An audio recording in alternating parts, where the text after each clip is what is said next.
Hello and welcome. So to start off, I will have my guest introduce himself and a little bit about what he does and why he does it. So take it away. Hello everyone. So I'm Dipanshu and I'm a life coach and a coach mentor. I help people experience deeper level of happiness. I help people with their emotional wellness, and as a matter of fact, I also help coaches build a sustainable business. And the topic we are going to discuss today, as Ryan has given me a little bit of direction, is self love and happiness, I assume. Mhm. Yeah, and the reason I wanted to have him on was because we're Facebook friends, and what he what he posts is how I would define self love, and which is kind of calming, reassuring sense of self. And I was attracted to that. And so I'm like, okay, I want to know more about that. So, and I want the listeners to know more about that because it's one of those topics that isn't talked about enough. And I think it has a lot, measurable impact in life in general, coaching, life, clients. So I have some questions about that. And so I would say the first question would be, as a coach, what would you say people struggle with the most?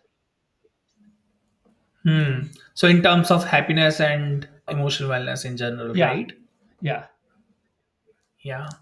So I was talking about this in a different video yesterday only, that when we are born, we are supposed to, we have to be with others. Like we have to be dependent on parents and relatives and, guardians and all that. And at some point, we are supposed to be independent, and we're supposed to have, that's how life goes. We are supposed to have our own thoughts and beliefs and all of that. And most people don't become that adult. Most people continue living a default life. Most people never stop and ask themselves, like, oh, what am I doing? What do I want to do?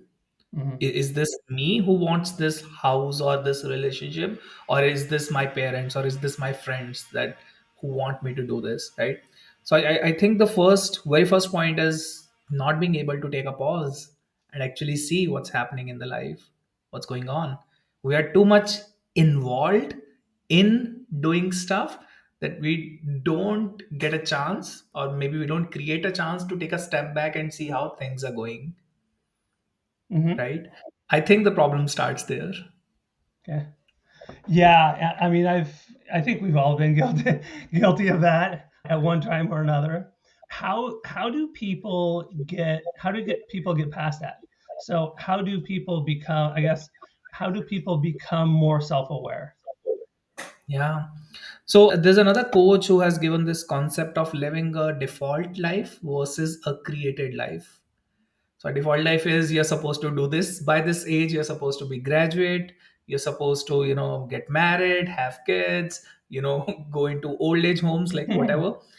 And the opposite of that is actually a created and manifested life, where you take a step back and you see what is it that you want to explore, what is it that your heart, your soul wants to feel and experience. For some people it's actually like a very traditional default life, and there's nothing wrong with that. Like I'm living one of those lives. Like I graduated, I'm doing something of my own, I got married like a year ago, I'm going to have kids in a couple of years. There's nothing wrong with, the traditional approach as well. It needs to come from you, right? So starting with taking a pause and looking at what's happening here, like looking at your left, your right, your past, your future, Mhm. and having some honest conversations with yourself. That would be a good start. And of course eventually then filling in the gaps, like not living a life. Another thing that I feel is quite responsible why people are unhappy is because they're living their present based on their past. Right. Just because I've done this thing, I'm going to continue doing it. Just because Mhm. I've invested 4 years into graduating in history major, I'm going to continue trying to, I don't know, getting a master's or PhD in history major just because I'm Mhm. involved in that. So living your present as a reflection of your past, that's a recipe for being stuck. That's a recipe for being a default life. It's like how it's called, like tradition is the peer pressure from dead people, right? Hmm. That's a good And analogy. right, and the other side of that would be living your present as a shadow, maybe not shadow, but living your present in a way that it reflects what your future is going to be. Yeah. So living your present coming from a place of future, like I want to create a, let's say, self-employed business, when I'm 35, 40. So it would make sense for me to start as early as I can, number one. Number two would be I may not need to hop at as many jobs as I think I do, because eventually I want to create my own business, right? So just an example, what is it that you really want to do, and how can you live your present in a way that it creates the future you're looking to create? Mhm. That's the thing with desires. All of us have desires. Most people are not ready to create those desires. Yeah, that's a good point. Um, so, what do you think gets in the way of self love? Yeah, there's a very popular quote in philosophy called, like, how you do anything is how you do everything. I've heard it. So a lot of us have this illusion that I want to love someone else and it's selfish for me to love myself, right? In reality, what I have found in my personal experience and working with like hundreds of clients by now is that your relationship with yourself dictates your relationship with everyone else in the world. So if you have learned to not acknowledge yourself, to put your needs on the side and focus on others, like do like please others and all that, there's a very good chance that your relationships are not going to be happy. Mm. And the only way to create stronger relationships with others is to create a better relationship with yourself first. So when you Mm. learn how to love yourself, how to accept yourself, even in the mistakes that you have committed, Mm. like stupid, silly mistakes that you have done, when you Mhm. learned how to accept them, you learn how to accept anyone else in the world. Yeah, that's a good point, and it kind of leads me to my next question, which is how do you love yourself when you're hurt, when you're angry, lost, even, and when you're not, and also so there's that question, and then how do you get back on track? Very good question. So I would say look at it in a way of running a marathon. So like let's say you have a goal of running a marathon. You've never done that before. How do you do that? You would start by running slow, running maybe a couple of miles first, right? So in the same way, loving yourself when things are hard is actually a kind of advanced stuff. Most people are not trained to do that. Nobody taught us, to even love when things are easy. So I think the stage one is how can I love myself when things are easy? Most people are not even ready to do that. It's like, oh my God, do I need to take something for myself? That sounds so wrong. That sounds so selfish. I Mm. should be thinking about somebody else, right? So I think it needs to start from a place of how can I love myself more, a little more today? What can I do today to make Mm. self to love myself a little more? Before we go and learn how to fight in a tornado, kind of need to do it in the gym. Mm. We need to do it this when things are easy, when things are not tough. And eventually there comes a point when you start loving yourself when things are easy. You also start learning to love yourself when things are tough. I think it's going to be a gradual process. And even though like this sounds like a very strange concept to most of the people, whoever I talk to, like if you could not work for the next 1 year, would you still love yourself? Mhm. If you if all of your dreams and desires don't come true, will you still love yourself? You do not get any Mhm. success in this life, in this world, will you still love yourself? If all of your relationships fail, if somebody robs you and your whole money goes away just because of a stupid mistake that you did, let's say, would Mm, you still love yourself? mm. That's a tough question to think. That's yeah. I mean, and it's also not an easy answer as well. What are some steps that you can go through to get there? Yes,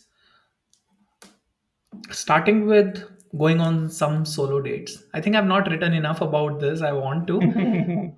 Going on some solo dates, and not necessarily to some, luxury expensive places, but sometimes just to a park, maybe just like getting out of where you sit, not being, even if you live alone, get out of your home and spend some time alone with a pen and paper, because that will help you have some honest conversations. What are the disappointments and expectations you have from yourself, from your relationships in life, from your friends, from this world? What have you been expecting? What have you been disappointed about? All of that. I think that would be a good start, to start spending a little bit time with yourself, not with Netflix, not with some YouTube videos, not even with a book, actually with yourself, just a little bit more time. And that would give you a very clear direction about what needs to happen next. And sometimes when you're totally clueless, getting a coach would help, Yeah, right? yeah, But first step, even before you take help, spend a little bit time with yourself. That could be just one meeting and writing down, this is too much for me, I don't know how to handle it, I need help. Even those three sentences, like totally acceptable. But first, a little bit of time with yourself. yeah. To see what you're up against, what you want, what you don't want. Yeah. Exactly that. Okay. Exactly, like how would you, like, one of your goals, you are, let's say, 30 years old and you want to get married. What's the step one? Step one is, you know what, if you know someone, let's go out on a date with them, we'll see how it goes, Hmm. right? You know yourself, go on a little date with yourself. Hmm. Good point. Good point. So, so you have so that would be step one. What are let's see. One of the questions I had, and I don't know if this is the right time to talk about it, but what are the ingredients? What are the ingredients of self love? Like, what do you need in order to get there, is it even a destination? Interesting. So I think if we need to look at it in terms of what needs to happen for you to start the self-love process or journey, I would say, is to first look at what are the barriers to start the journey. Mhm. Like I mentioned, most of the people are not even ready to do one little thing for them. They feel it's too selfish to try something for themselves, right? So the prerequisite to walk on this journey of self-love would be to look at what are the parts of you that you don't accept. Mhm. That's the deep work, kind of. Yeah. What are the incidents or actions that you have taken that you feel totally ashamed of? And if you're human, you have done some steps that you must be ashamed of. Like all of us do. All of Yeah. us are silly in our childhood. All of us make mistakes. Some mistakes are too heavy to forgive, and that's where the healing needs to be done. Yeah. What are the parts of us that we don't accept, that we don't, like, we feel too ashamed to even acknowledge, like, oh, Mhm. I was 9 and I did this, I was 15 and I did this. Mhm. So giving a little bit extra love to that's like the very crucial point. So of course, going for a solo trip, going for a day, doing some other thing, going for a pedicure, I don't know, whatever it is for you to make yourself feel better, that's a very crucial good first step. But also the second step would be to start acknowledging and embracing the parts of you that you feel ashamed of, that you feel guilty about. Like all of us have those parts. Mhm. That's where the real work is. Going on for a solo date is still relatively easier, I would say. And if nobody has done that, like even if you haven't done that before, it's still relatively easier to do that. Hmm. being present with uncomfortable emotions, being present and okay with being sad, not trying to change that, and being a witness to watching in your memories like this is like a flashback of what's happening, the most embarrassing moment of my life. Hmm. That's gonna take some work. Yeah. Yeah. Um, that's a tough one. I know the listeners are probably saying, hey, there's probably something inside of me that I need to work on. And I can say that for myself as well. And how see, we talked about this a little bit, but as far as getting past that, are there techniques, or not so much techniques, but are there ways of getting past that through coaching that that can help? So as a coach, I can talk about the kind of work I've done with my clients so far. Yeah. So as a coach, it's important to have different tools, or like as a person, you if you want to work with a coach, it's important to work with a coach who has some tools, who has done some work. You need to see if they already have some kind of experience in themselves. First of all, like, Mhm. do they become vulnerable, do they share those experiences, or are they like a really textbook kind of overqualified coach? We have a lot of them in the world Mhm. as well. And the other thing would be, do they have the skills to help you through that? Some, because some people would need this parts integration work, like the ones we were talking about. We have different parts, it's called fragmented psychology. Like, we have different parts of us. One part of us is really proud of ourselves, one part of us is really ashamed and guilty of ourselves, one part is really angry on ourselves, Mhm. and one part really loves us, right? So how do we work through these different parts of our personality?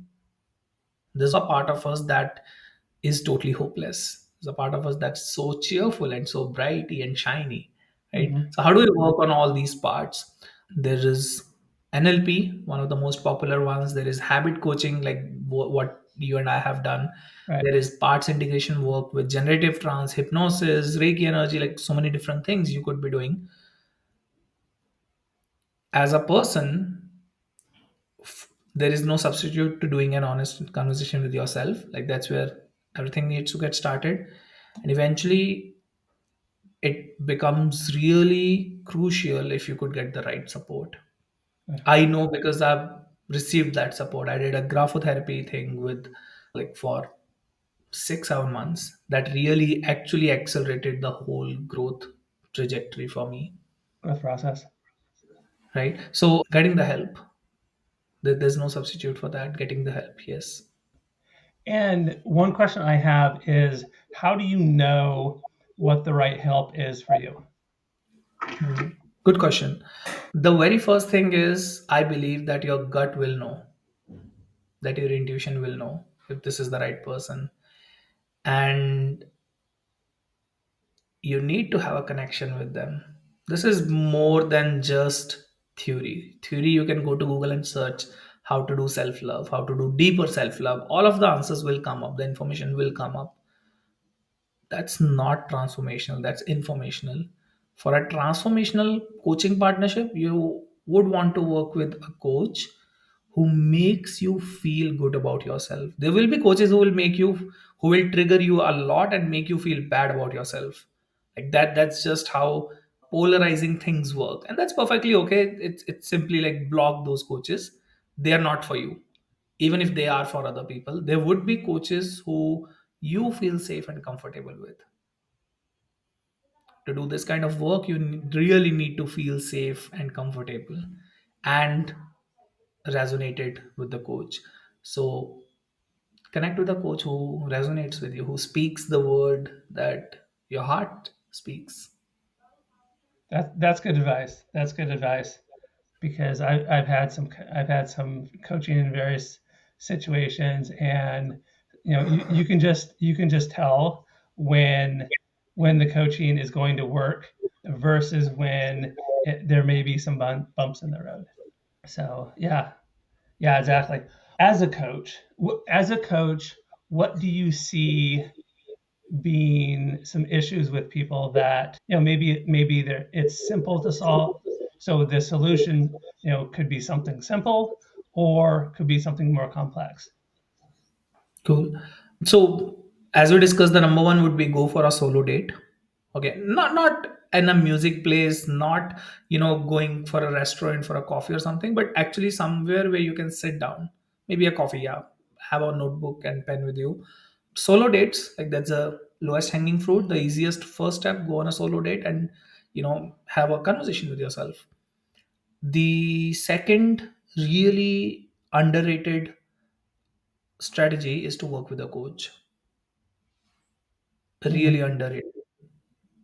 Find a coach, work with them, I don't know, for 1 month, for 3 months, for 2 years, whatever works for you. And if for some reason you can't work with a coach, I don't know what that reason could be. Maybe money, but then again there could be different ways on working with a coach, and you can create some money. Books can help, but I'm not very confident with that. I love books. I love reading books, but I believe they are more of a supplement than the main course. I think they're like the side salad. That they're really important for the whole digestion part, like totally important in the whole process. But I don't think books can be the main course. So I think I'd want to stick with work with a coach. Yeah. That's really, really important in this aspect. Yeah. And a little bit on a tangent here, but related to coaching is it looks like you have a master class coming up. Is that right? Oh, yes, sure. So I actually did the self love masterclass last month. Uh-huh. So other than that, I usually have a program running every 1 or 2 months. Yeah, if somebody would want to work with me, the best way would be to work with me one to one. Okay. And I usually have maybe 5 or 6 slots available. And right now I have three out of them available. If somebody would want to work with me, yeah, that's pretty much it. And in the master class, what do you cover? Even in coaching, what are you good at? What value are you providing? Yeah. So think about the level of happiness you have felt so far. What would happen if you could double the Hmm. happiness levels? What would happen if you could triple the happiness levels? So is the thing, if you feel that you have experienced like 9 by 10 happiness, what if we could grow your capacity to feel 18 by 20 happiness? Hmm. Because all of us have certain levels up to which we allow ourselves to be happy. So when we start the work of growing the capacity, there's so much more happiness that you can carry. So a lot of people are stuck with thinking that, maybe I'll never be happy. So a lot of population is there. I was there like 2 years ago.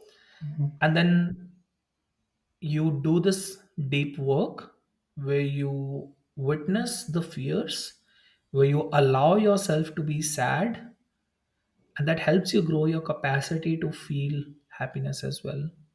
The reason most people don't feel happy is because they don't allow themselves to be sad.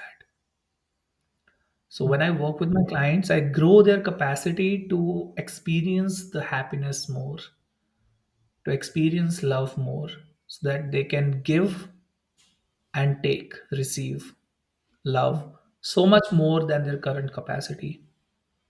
And in other uh, marketing kind of way or surface level way, I also help people with their emotional wellness. So if somebody feels that they really want to be peaceful, but something gets in the way, they really want to be happy, they really want to be loving, but they have so much anger in them, so much anxiety, so much procrastination, perfectionism, like they are afraid what people will think of them, they are too afraid to fail, to get rejected. I work on all these parts. Does that All answer your right. question? It does. It does. Thank you. Thank you. I appreciate that. And is there anything else that you would like to add that maybe hasn't been talked about, or you know, yeah, anything that you'd like to add? Any notes? So one of the other ways of looking at, I think this is really important in the conversation we are having. One more reason why most people are living default life is because there needs to be a transition from life is happening to me, my parents are doing this to me, my friends are doing this to me, society is doing this to me, to a place where you can say that I am creating this life. Yeah. So one of my personal favorite question that I ask myself whenever I need to reflect, whenever my life is going a little bit too much, is I ask myself, how am I creating this? Okay. So this transition going from, oh my god, something is happening to me, like they are bullying me, they are, expecting this from me, or somebody's doing something to me, and converting that to a place, transitioning to a place where you can say that I am the creator of this. It's not your fault, but it's your responsibility. Hmm. It's not your fault if something bad happens to you, but it's your responsibility to let that not happen again. Hmm. So going from I'm the victim in this thing, like oh my god, I'm so sorry, I like the self pity part, to actually being at a place where it's self responsibility, where it's the ownership. Like you know what, everything good or bad that's happening to me right now, I am creating this, and that thought might be a trigger for a lot of people. Hmm. That's a good thing. Yes, yes. I like how you put that. I would have put that differently, but I think yours is more, it's beneficial and like it comes from self. I would assume it comes from self-love because it's not something that I could have done. I could have said. But yeah, I mean that would be the That is tagline. the self-love, right? What That was is the that? self. That's Yeah. how the self was. How you love yourself, because you take the responsibility. So Yeah. imagine, how do you love your nephew, niece, or your kids? It's not always cuddling love, right? It's also sometimes giving them straight, honest facts. Like, hey, Hmm. you did this wrong. It wasn't good, and I still love you. I Hmm. still love you, but this was not good. I don't want you to do this again, Hmm. and I want you to. I still love you. You made a mistake, and I still love you.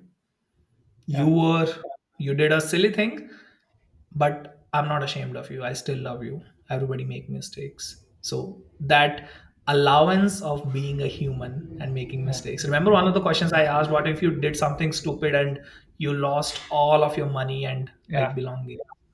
Would you still love yourself? If you could, Mhm. that's the one of the most important milestones of on this journey. Yeah. All right. Thank you.